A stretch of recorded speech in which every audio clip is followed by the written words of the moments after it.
की ओर इशारा करते हुए चिल्लाया कि एक अनजान उड़ने वाला मॉन्स्टर एक हेलीकॉप्टर से टकरा गया है। टक्कर से हेलीकॉप्टर में धमाका हो गया और वह और मॉन्स्टर दोनों जमीन पर गिर गए।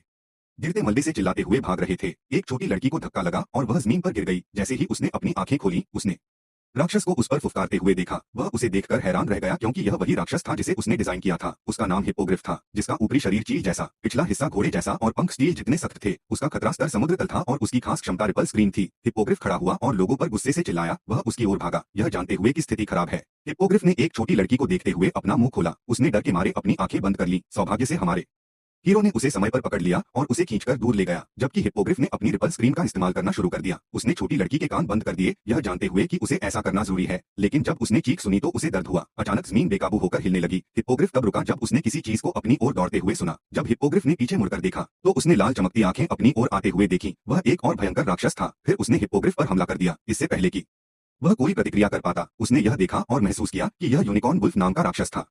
यह प्रेरी का ओवरलॉर्ड था। उसका सींग नुकीला और मजबूत था, साथ ही उसका खतरा स्तर भी था और उसकी क्षमता लाइटनिंग स्ट्राइक थी। उसने धीरे धीरे अपनी आंखें बंद कर ली, यह सोचते हुए कि अब उसे किराया नहीं देना पड़ेगा। फिर वह बेहोश हो गया। बाद में जब उसने बीप की आवाज सुनी तो उसने अपनी आंखें खोली और यह देखकर हैरान रह गया कि वह एक अस्पताल में था। वह उठकर बैठ गया और उस छोटी लड़की को देखा जिसे उसने बचाया था। उसने सोचा कि क्या वे सभी चीजें जो उसने अभी देखी थीं, असली थीं। उसने अपने बिस्तर के पास रखा रिमोट उठाया और सामने टीवी चालू किया। रिपोर्टर ली उमांग ने घोषणा की कि फिलहाल पेड़ों की ऊंचाई 5000 मीटर से ज्यादा है और वे अभी पेड़ों की कमर तक ही पहुंचे थे कि कोई चीज उनकी ओर उड़ी। उसने रिपोर्टर पर हमला किया, जिससे कैमरा बंद हो गया। अगले न्यूज सेगमेंट में रिपोर्टर ने सभी को बताया कि पेशेवर पहले ही विशाल गड्ढे में 1000 मीटर नीचे उतर चुके हैं और उन्हें देखना चाहिए कि उन्होंने क्या खोजा है। कैमरे ने लाल चमकती आंखों को देखा और उसने कैमरामैन पर हमला किया, जिससे कैमरा एक बार फिर बंद हो गया।